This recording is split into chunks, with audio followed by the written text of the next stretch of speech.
Bienvenidos a Teología al Día. En Teología al Día, bueno, volvemos un poco a los credos, que hablamos anteriormente sobre los credos, y yo quiero hablar un poco de las confesiones y declaraciones de fe. Como bautista, en mi caso, nosotros usamos una declaración de fe, que no es una confesión. Una confesión es algo más rígido, más estricto. Por lo menos la confesión de fe de Westminster que usan los presbiterianos es una confesión de fe bien cerrada. Ellos tienen el catecismo mayor, el catecismo menor para explicar la confesión de fe. ¿Y qué es una confesión, una declaración de fe? De cualquier manera, acaba siendo un credo. Es aquello en lo que nosotros creemos sobre los aspectos básicos de la fe.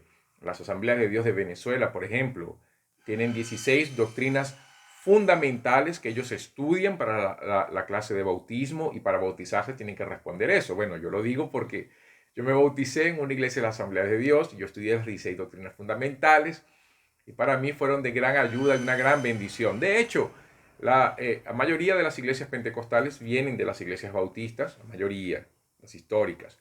Y por eso nuestro sistema doctrinal es bien parecido, solamente cambia las cuestiones de los dones carismáticos y cosas semejantes. Eh, Justamente la declaración doctrinaria o la confesión doctrinaria nos ayuda a ver, en primer lugar, cómo a través de la Biblia conocemos las doctrinas fundamentales, como dije anteriormente, la Biblia, Dios, Trinidad, la obra de Jesús, la obra del Espíritu Santo, iglesia, gobierno de iglesia,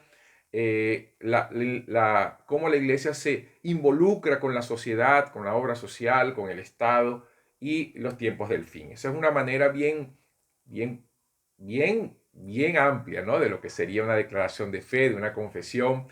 Eso es importante para una iglesia local, completamente importante para una iglesia local. ¿Por qué? Porque supongamos que una iglesia local es plantada, es fundada en este tiempo, y el líder, el pastor, el misionero que funda la iglesia tiene su sistema doctrinal, todo chévere, lo explica a la iglesia, pero no se establece en un papel, no hay una doctrina clara.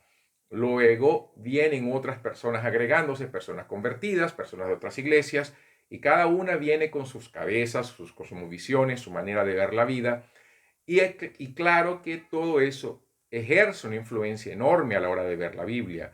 Si no hay una declaración de fe, si no hay una confesión que crea un norte a la hora de entender las cosas, la iglesia local se transformará en un sistema de los jueces.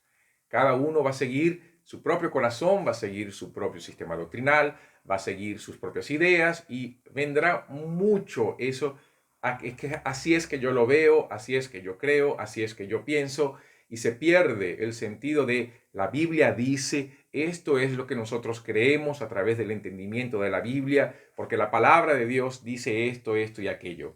Entonces, es muy importante que toda iglesia local, sea denominacional o no, tenga una declaración de fe, tenga una confesión, tenga una doctrina.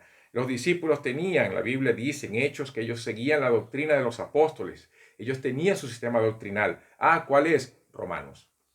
Romanos es lo más cercano a una teología sistemática o una declaración de fe que tenemos. Nosotros podemos decir, bueno, vamos a adoptar Romanos como un sistema doctrinal. Cuidado, porque Romanos, para entender Romanos, vamos a tener que dar un buen repaso del Antiguo Testamento y establecer una doctrina amplia, básicamente una teología sistemática en función de Romanos, porque Romanos es extremadamente profundo. Pero si lo vas a usar con Romanos, Romanos no te va a explicar Jesús. Entonces vas a tener que ir a Hebreos para entender Jesús, el sacrificio de Jesús, la relación de la ley y la gracia. Toda la teología, todo el sistema doctrinal funciona en función de la Biblia, lógico, ¿no? Principalmente el Nuevo Testamento, porque es la explicación del Antiguo Testamento y porque Cristo está plenamente revelado. Pero cuando nosotros no queremos hacer eso como iglesia local, queremos hacer, hacer algo más laico, menos religioso, entre comillas, como se dice, corremos el riesgo de que nuestros miembros no conozcan las escrituras. Porque al final, cuando ellos pregunten, ¿y qué es lo que nosotros creemos con relación, por ejemplo, a los tiempos del fin? Ahí vendrá uno y va a decir, bueno, nosotros somos premilenistas, otro va a decir, nosotros somos amilenistas, otros van a decir, nosotros somos postmilenistas, y tú vas a preguntar, ¿y la iglesia qué cree? Y no habrá respuesta, y eso es grave. No solo el aspecto de la escatología, sino el aspecto de los dones, el aspecto de gobierno de la iglesia, en aspectos sobre cuestiones de hoy, cuestiones de Trinidad, atributos de Dios, eh, vida eclesiástica, misión, todo lo que tiene que ser la parte práctica, el envolvimiento de la iglesia en la ayuda social, hasta qué punto la iglesia puede ayudar, la relación iglesia-estado que está tan difícil los días de hoy. Todo eso, una perspectiva bíblica a través de una confesión de fe o de una declaración doctrinaria nos ayudaría a entender eso. Entonces, como conclusión, si tú estás en una iglesia donde no sabes en qué creen, acércate a tu pastor y pregúntale, pastor, ¿en qué creemos? ¿Cuál es nuestro sistema de fe? ¿Cuál es nuestra doctrina? ¿Qué seguimos? ¿En qué creemos? Porque es importante que haya un norte. Si esa persona no consigue responder esas preguntas, entonces pregúntale, ¿será que podemos estudiar eso? ¿Será que la iglesia puede crear eso? ¿Será que nosotros podemos tener una declaración de fe, un principio doctrinario a la cual nosotros podemos regirnos?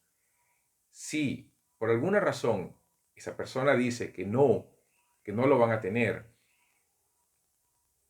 yo te digo sinceramente y con toda propiedad, piense cambiar de iglesia a una iglesia que tenga un sistema doctrinario, a una iglesia que tenga un fundamento bíblico amparado en una doctrina. Eso siempre será necesario, siempre será importante, siempre nos ayudará a tener un fundamento firme y saber principalmente cómo nosotros como iglesia existimos, cuál es la razón de nuestra iglesia existir. Y ella existe por causa de la gracia de Dios a través de las escrituras y a través de una doctrina firme, saludable, fundamentada en Jesús, que es la piedra fundamental de toda la iglesia. Entonces, Teología al Día termina por aquí con una gran advertencia, la advertencia de no podemos mirar la teología como un mero elemento académico. La teología es construida y es hecha para edificación de la iglesia, principalmente glorificar a Dios y llamar a los pecadores al arrepentimiento y los santos a la santificación y misión. Entonces, con eso nos despedimos hasta la próxima oportunidad. Que Dios te bendiga. Esto fue Teología al Día.